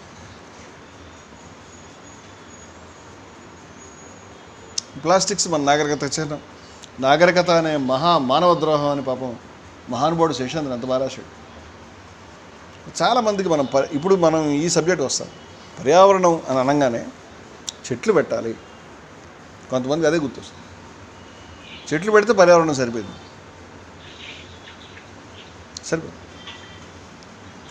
సరిపోదు. ప్లాస్టిక్ వాడకాన్ని తగ్గించాలి. ప్లాస్టిక్ హితకరమైంది ఏంటి, ఇంతకు బదులు ఇంతే వాడుతున్నాం అని చెప్తారు. ఇది కొత్తగా వాడినా కూడా బాగుండదు. మన జయభారత్లో మనం కూడా ఫ్లెక్స్లు మొన్నటిదాకా ఆ స్థాయిలో కాకపోయినా ఒక 85 సభకి 46 సభలకి మనం ఒక ఫ్లెక్స్ మీద 2 ఫ్లెక్స్ మీద నడిపించాం మొత్తం. ఇవాళ నేను సంతోషపడేది పాపం తగ్గించుకుని క్లాత్ వైపు వెళ్ళాను. ఈ విషయాన్ని అవి భరిస్తున్నాయి. గతంలో ఆకాశం వైపు చూస్తే నక్షత్రాలు కనిపించేవి. వాటికి ప్రాణులకి చాలా అనుసంధానం ఉంది. కాంతి పొల్యూషన్ అని చాలామందికి తెలియదు. Light is a pollution. ఎందుకంటే కాంతి ఈ భూమిని అల్లకల్లోలం చేస్తుంది. చాలా ప్రాణుల యొక్క లైఫ్ స్టైల్ దెబ్బతిని నశించిపోతున్నాయి. అవి బతకలేవు ఈ లైట్లో. రాత్రి పగల లైట్ పెడితే ఎడబోతుంది. ఇప్పుడు పైకి వెళ్ళి మనం సప్తర్షి మండలాన్ని, చంద్రుడిని మన పిల్లలు చూపించే విధంగా లేదు. అంతా నిండిపోయినటువంటి లైట్, ధూళి, పొల్యూషన్. ఇవాళ నదులు చాలా గొప్పగా మనం చిన్నప్పుడు మేము కాలువలో నీళ్ళు తెచ్చుకు తాగేవాడు. నదులు గొప్పగా ఉండేవి. వెళ్ళి చూస్తే కనుక అవన్నీ డ్రైనేజ్. నదులన్నింటిలో ఎక్కడ స్నానం చేసినా చర్మ వ్యాధులు గ్యారంటీగా వస్తాయి. యమున, గంగా లాంటి చోట కూడా నువ్వు కాలు పెట్టలేనంత ఘోరమైన పొల్యూషన్. మనం దేని చూసి గర్వించాలి? ఇవన్నీ జంతువులు చేసింది కదా, మనం చేసినవి ఇవన్నీ కూడా. వాటిపై ఆధారపడి ఉన్నాయి పాపం అవి. ఇప్పుడు మనం వాడే ప్రతి వస్తువు హింసతో ఉన్నది అని ఒక విషయాన్ని అర్థం చేసుకోవాల్సింది ఏంటంటే, గతంలో హింస మానవ జాతిలో ఉండింది కానీ ఈ స్థాయిలో లేదు. అది గమనించాలి, చాలామందికి తెలియదు ఈ విషయం. మనం చిన్నప్పుడు కోళ్ళు, ఆవులు, దూడలు, గేదెలు, బాతులు ఇలా రకరకాల రైతులు పెంచుకునేవారు. వాటితో ప్రేమగా ఉండేవి. నేను చాలామంది రైతుల ఇళ్లలో చూశాను. వాడు పెంచుకున్న కోడిని వాడు తినడం, సెంటిమెంట్ ఉంటుంది వాడికి. రోజు పిలిచి దాంతో మాట్లాడతారు. ఇక తప్పదు అనే పేదరికం సమస్య ఉన్నప్పుడు దాన్ని తీసుకెళ్ళి ఎవడికి వేస్తారు కానీ వాడు కోసుకోడు. మేకల పట్ల కూడా అలాంటి సెంటిమెంట్ కొంతమంది ఉండడం నేను చూశాను. అంటే నీ మనసులో అంతరాత్మ బుద్ధి చచ్చిపోలేదని నా ఉద్దేశం. నేనేమంటానంటే, గతంలో ఎద్దులు ఉన్నాయి, వాటికి పూజలు, ఇప్పుడు మనం హేళన చేస్తాం వాటి పండగలను చూసి. వాటికి సెలబ్రేషను, వాటితో ఇంటరాక్షను, వాటితో మాట్లాడడం, వాటి గంగడోల్ని మనం టచ్ చేస్తే అవి సంతోషపడడం. వాటికి సెక్స్, దాని గురించి ఆబోతులు తిరుగుతుండేది, ఊరి మీద వదిలేసేవారు. అవి ఆకాశాన్ని, వర్షాన్ని అన్నింటినీ చూసి వాటికంటూ ఈవెన్ నువ్వు బంధించినా కూడా కొంత జీవితం ఉంది. ఇవాళ ఒకసారి ఎక్కడికైనా వెళ్ళి చూడండి మీరు. ఆవుల్ని చాలా చిన్న జాగాలు, గేదెల్ని చాలా చిన్న జాగాలు, జస్ట్ అది నుంచోడానికి పక్క గేదెకి దాన్ని తగులుతూ ఉంటుంది. అంత ప్లేస్లో పెడతారు. దాని లైఫ్ అక్కడే, ఇంక వేరే దిక్కులేదు. మీరు తాగేది పాలు కాదు, రక్తం. ఎందుకంటే ఆ పాలు అసలు మనం పాలు తాగకూడదనే విషయం చాలామంది తెలియదు. మేము చాలామంది పాలు మానేసాం.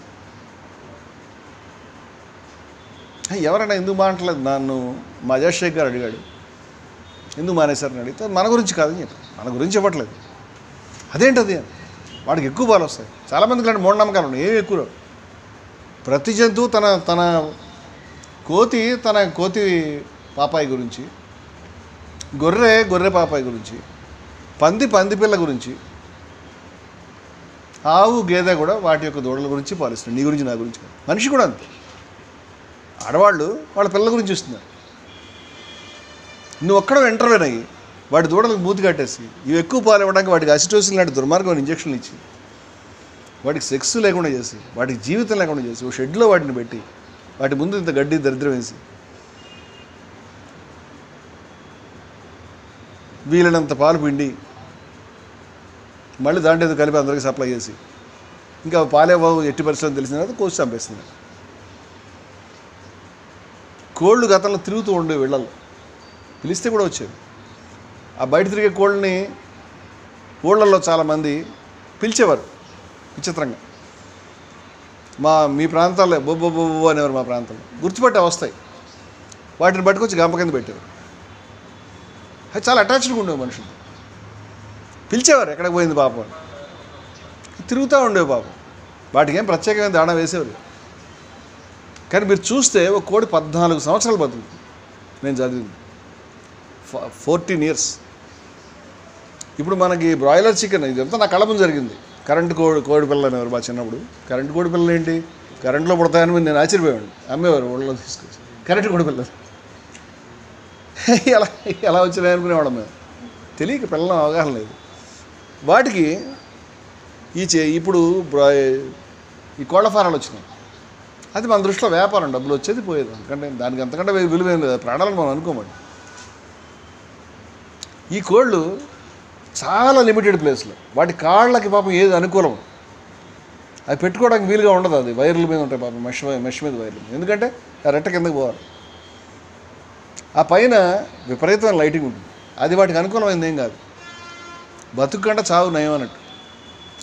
అవి 3, 4, 5, 6 నెలలు అయ్యేసరికి ఇంత లావు అయ్యే విధంగా మనం వాటికి పెట్టే ఫుడ్ కానీ చేసి వాటిని కోసం పంపిస్తాం. 40 days 14 సంవత్సరాలు బ్రతికేటువంటి ఒక ప్రాణిని 40 రోజుల్లో కోసం తింటామంటే ఇది పసి గుడ్డు కదా అంటున్నాను. మనకి ఎవరిచ్చారు? కేవలం మనం జస్ట్ మనకు కావాలంతే. దానికి జీవితాలు లేకుండా చేసి హక్కు ఎవడిచ్చాడు? నువ్వు నీ ప్లేట్ గురించి ఇంత దారుణమైన వ్యవస్థ. అవి ఇప్పుడు గుడ్లు పెట్టేది కేవలం ఇంజక్షన్లు పెడతాయి. ఇక వాటిని చంపే విధానాలు అవన్నీ మనం చెప్తే నీ శరాగ్రమంతో ఈ కరాగ్రం భేదించుకోవడం సరిపోద్ది. పందుల్ని ఎట్లా చంపుతారు, వాటిని ఎట్లా చంపుతారు? మనిషి ఇంత దుర్మార్గుడు అనిపిస్తుంది. అది వదిలిపెట్టాడు. మొత్తం సమస్తం మన జీవితంలో ప్రతి పార్శ్వం ప్రాణుల రక్తంతో నిండిపోయింది. వినడానికి ఊహించడానికి భయానకమైన విషయం అన్ని చోట్ల. నేను పంచదార మానేయడానికి ఏం రీజన్ లేదు. అది దాంట్లో నాకు తెలిసి జంతువుల ఎముకలతో దాన్ని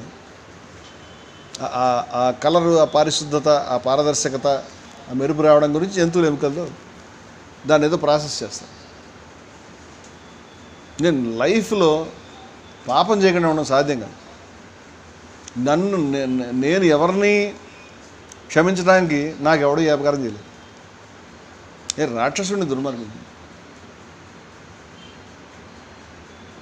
నాకెవ్వడు ఏ రకమైన అపకారం చేయలేదు కాబట్టి నేను క్షమిస్తున్నాను అనాల్సిన అవసరం లేదు. నేనే చేశాను అపకారాలన్నీ. క్షమించాలి లేదో అవి క్షమించదగ్గ నేరాలా? మన లెదర్ బెల్ట్లు, మనం వేసుకునే లెదర్ జర్కిన్స్, సమస్తం హింసే. కేవలం ఒక ఖడ్గమృగం లాంటి ప్రాణిని కేవలం దాని కొమ్ము గురించి చంపుతారంటే వెంటనే భయం వేస్తుంది. బొమ్మ తయారు చేసుకోవడానికి ఏనుగు లాంటి ప్రాణిని చంపుతారు. ఎంత ఏనుగు దాంతో ఎంత ఉంటుంది, ఏనుగు ఎంత ఉంటుంది? ఇంత దుర్మార్గం. పులి యొక్క టెస్టికల్స్ దాని పార్ట్ తీయడం గురించి దాన్ని చంపుతారు. పులి చర్మాలు అమ్ముకోవడానికి చంపుతారు. ఇంక పాములని అయితే ఇంకా విచిత్రం.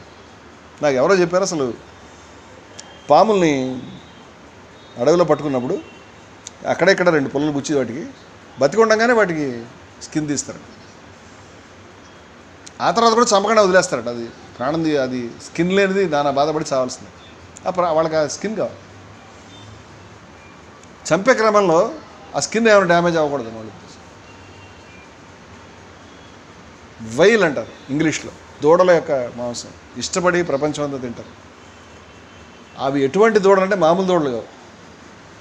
వాటికి మొదటే డెలివరీ కావడానికి ఆ ప్రెగ్నెన్సీతో ఉన్నటువంటి ఆ మేకలకి, గొర్రెలకి చిన్న చిన్న కర్రలతో వాటిని కొట్టి డెలివరీ అలా చేసి ఆ బయటకు వచ్చిన పిండం యొక్క మాంసం తింటాం. మనం వాడే లిప్స్టిక్ ఒక ప్రెగ్నెంట్ బీదో దేందో రక్తం అది.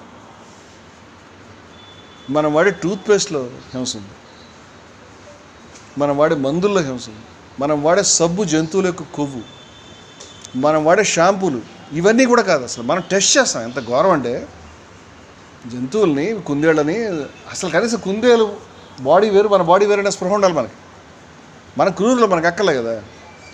కుందేల్ని దాని కళ్ళుని ఇట్లా ఇట్లా పైకి పిన్నులు పెట్టి గుచ్చి రెప్పలు వేయడానికి వీలు లేకుండా వాటిని బంధించి వాటి కళ్ళలో వీడు తయారు చేసిన షాంపూ వేస్తాడు. ఈ షాంపూ కళ్ళకి ఫ్రెండ్లీగా ఉందా నీకు నాకు, దాని కన్నువేరు నాకు కన్నువేరు. అసలు దాని మీద చేయకూడదు. అవ్వాలి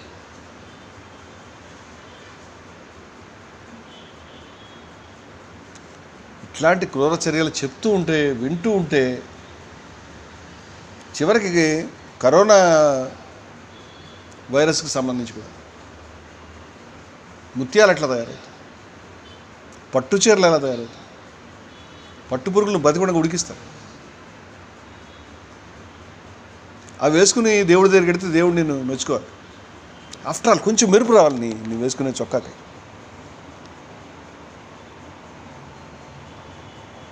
మొత్తం ఒళ్ళంతా కూడా చనిపోయినటువంటి ఆ ప్రాణుల యొక్క నెత్తురు పట్టు తిరుగుతున్నాం.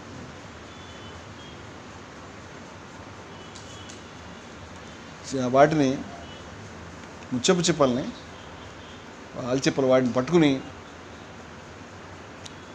ఒకసారి అటువంటి షీటు అమ్మే వాళ్ళని చూశాను నేను బయట. ఇప్పుడు మార్కెట్ చేస్తున్నాను. మీరు చంపి వాటిని తీసుకుంటారు. లేదు మేము అసలు చంపాలి వాళ్ళు చెప్పరు. మీకు మీ ట్రేడ్ సీక్రెట్ ఎప్పుడు చెప్పరు. కానీ నేను విన్నాను పెద్ద ఎత్తున వాటిని పట్టుకుని గవ్వల్ని వాటిని మార్కెట్ చేసుకోవడానికి. దొరికిన ప్రతి ప్రాణిని పట్టుకుంటారు వాళ్ళు సముద్రం ఒడ్డున.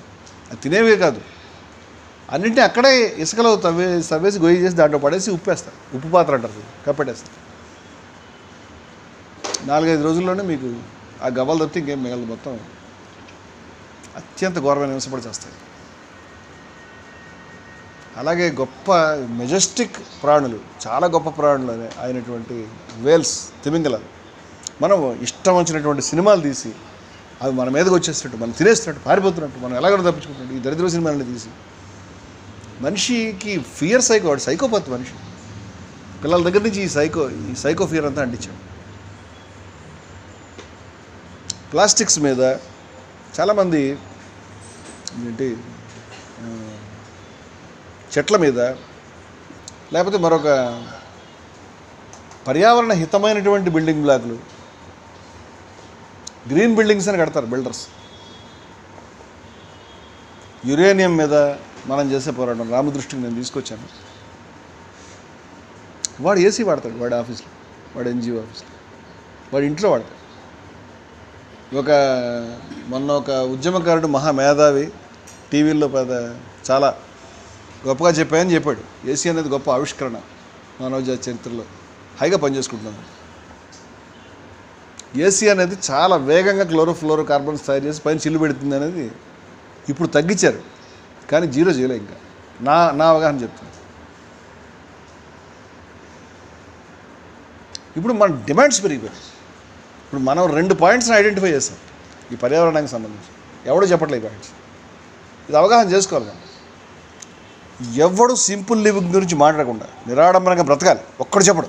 ఏ ఉద్యమం చెప్పదు. నువ్వు నిరాడంబరంగా ఉండాలని ఎవడని చెప్తున్నాడా? నువ్వు క్యాస్ట్ ఉద్యమాలు చేసేవాళ్ళు, మతం మీద ఉద్యమాలు చేసేవాళ్ళు అవ్వడం చెప్తున్నాడా? సింపుల్గా ఉండాలి, ఇంత వద్దు, నీకు ఎంత అవసరం అంతే వాడుకోవాలి చెప్పట్లే. మన డిమాండ్స్ పెరిగిపోయింది. గతంలో మీరు వెనక్కి వెళ్ళి చూస్తే ఇందిరాగాంధీ పీరియడ్లో చిన్న ఈ మాత్రం గదులు ఇల్లు కడితే గొప్ప కట్టింది ఆవిడ మీద అభిమానం ఉండేది జనం. అంటే నేనేదో అలాంటి గదులు కట్టమని అంటలేదు. ఇవాళ పేదలకి 2 బెడ్రూమ్ హౌస్ అంటున్నారు.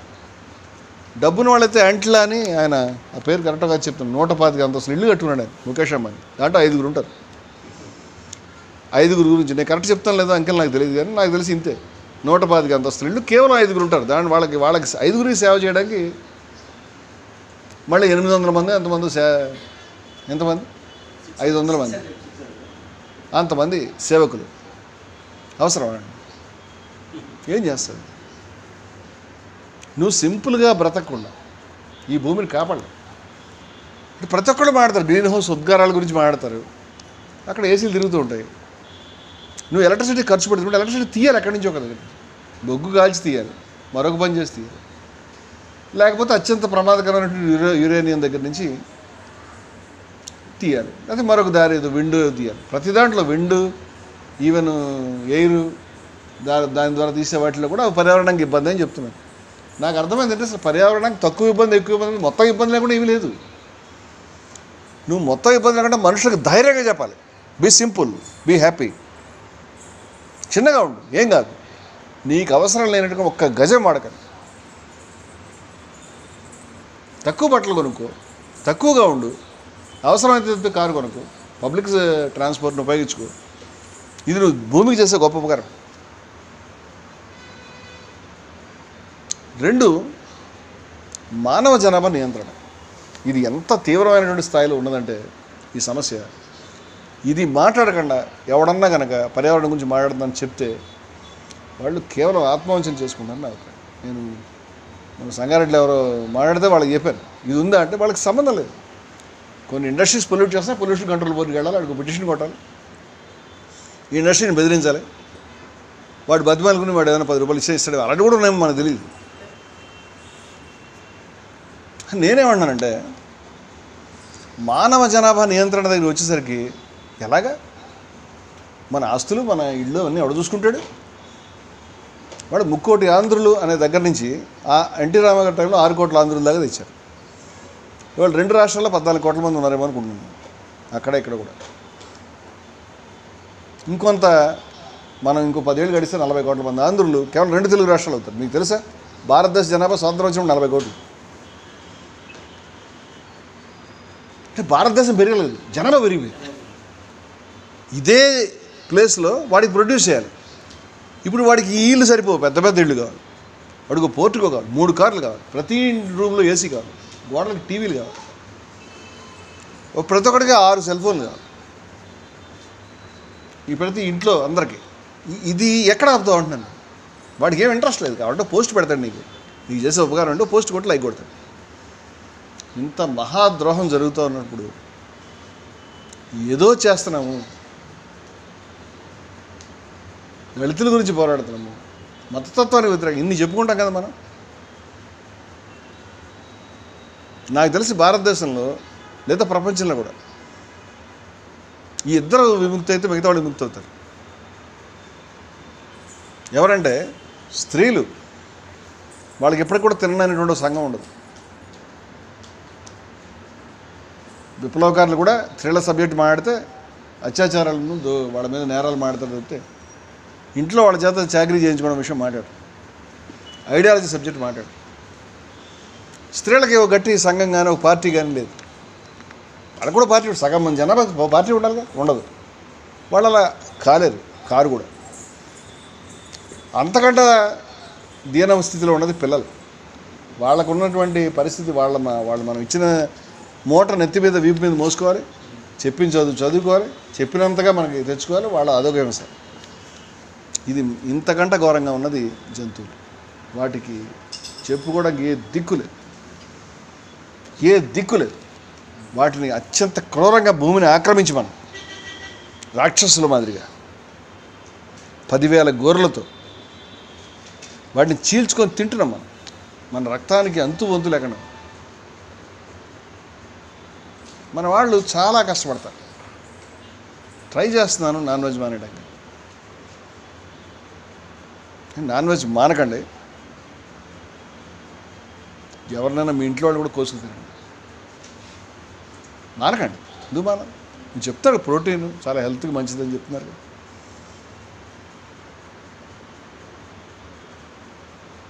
ఎట్లా వాటిపైన నారాయణ గురించి చెప్తాడు. బహుశా బుద్ధుడికి నారాయణ గురించి చెప్పింది జవాబేమో అనిపించింది. నీ భిక్షాపాత్రలో పడింది. ఆయన నారాయణ గురు అంటాడు, ఎవడూ తినేవాడు లేకపోతే ఎవడూ చంపేవాడు ఉంటాడు, అందుచేత తినేవాడే చంపడానికి బాధ్యుడు. నాకేం సంబంధం లేదు, నేను 2 పీసులు తీసుకుని, గతంలో ఆ పీసులు తినే విధానం కూడా మారిపోయింది. ఇప్పుడు కొంచెం తీసి అలా పడేస్తాడు, అదో ప్రాణి. ఒకప్పుడు అది రక్త మాంసాలతో తిరిగి సంతోషంతో ఫీలింగ్స్తో ఆడుకున్నాడు, అదే ఉండదు వాడికి. ఇలా పీక్కుని అలా పడేస్తాడు. గతంలో దాన్ని చాలా శ్రద్ధగా తినేవారు.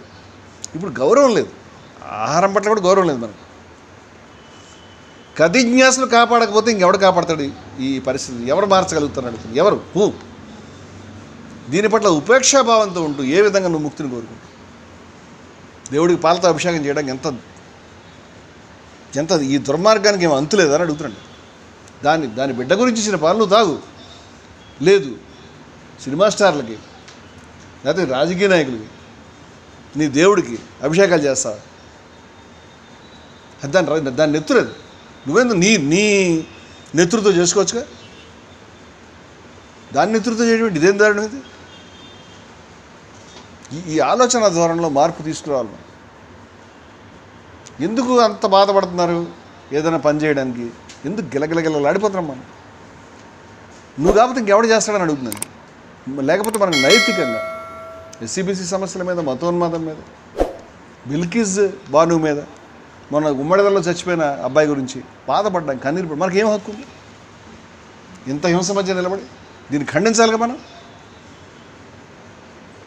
ఇటువంటి దారి చూపించినందుకు గాను మనం చాలా మూవీస్ వేసాం. అసలు ఈ మాంసభక్షణ అనేటువంటిది, మీట్ ఈటింగ్, వరల్డ్లో హయ్యెస్ట్ పొల్యూటెంట్ ఇది. మీ కార్లు అవి కాదు, దీని నుంచి వచ్చే పొల్యూషన్ అపరిమితం. చాలామంది తెలియదు రహస్యం. చాలామంది ఏమనుకుంటారంటే నాన్ వెజ్ తినడం మానేస్తే అందరూ పొలం మీద వచ్చినటువంటి వెజిటేరియన్ ఫుడ్తో తిని ఎలా బతుకుతారు? సరిపోదు కదా అంటారు. నో,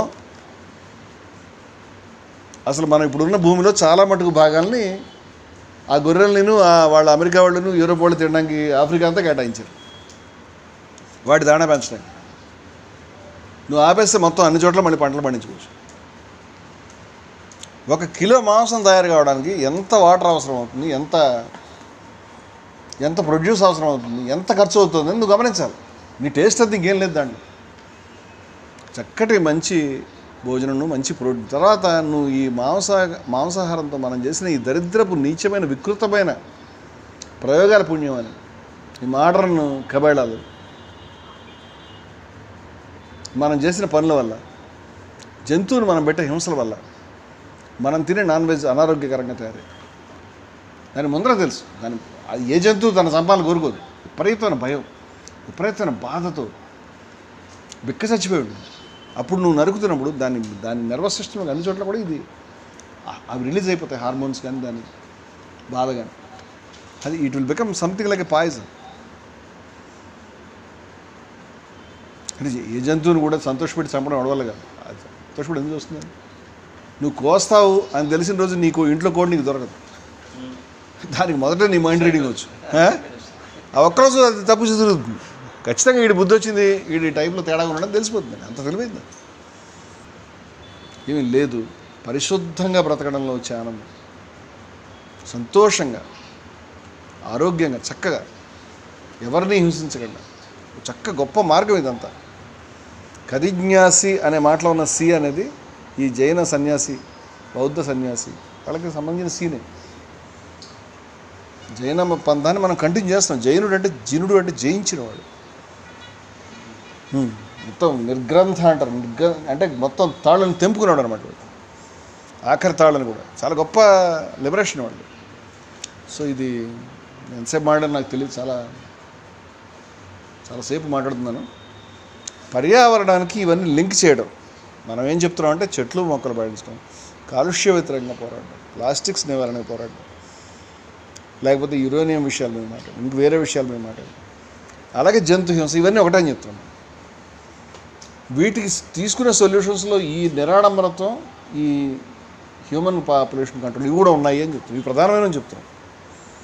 ఒక కదిజ్ఞాసి లైఫ్ స్టైల్ ఇప్పటికి ఎవాల్వ్ కావాలి. నేను మన మీటింగ్లో చెప్పాను, ప్లాస్టిక్స్ మన ఇంట్లో కనిపించకూడదు, కొనకూడదు, బ్రష్లు కొనకూడదు. బ్యాంబూ బ్రష్లు దొరుకుతాయి, వేపలు దొరుకుతాయి, రీఫిల్స్. ఈ బ్రష్లు ఎప్పటికీ రీసైక్లింగ్కి పోవు. ఈ ప్లాస్టిక్ దుర్మార్గాన్ని ఆపాలి మనం ఇమ్మీడియట్గా. ఇట్లా మనం చాలా జీవితంలో కరెక్షన్స్ చేసుకుంటూ పోవాలి. ఫుడ్ వేస్టేజ్ జరగకూడదు, సింపుల్ లివింగ్ ఉండాలి, వనరులు వృధా చేయకూడదు, కాలుష్యాన్ని కంట్రోల్ చేయాలి, తక్కువలో జీవించాలి, ఊరికైనా వెళ్ళి కొనకూడదు. ఇలా చెప్పక కొంచెం మార్పు వచ్చింది మనలో.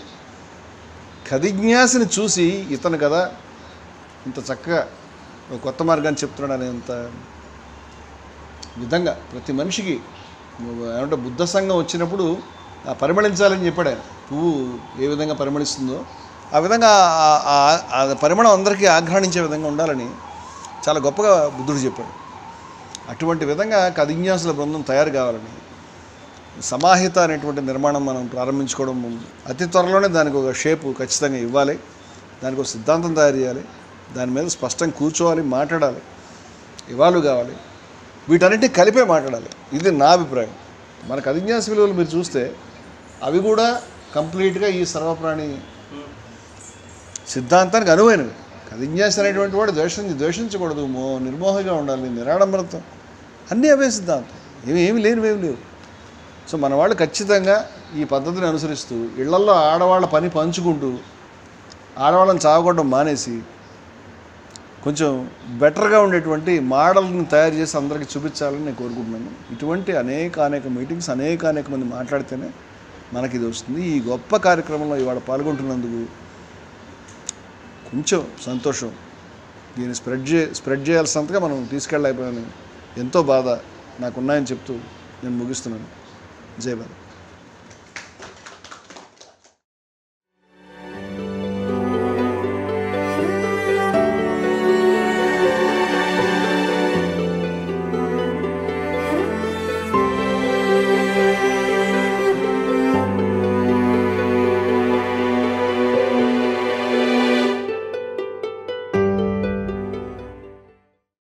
మీ ఆలోచనల్ని మరింత సంపద్వంతం చేయగల ఈ పుస్తకాల్ని మీరు చదివారా?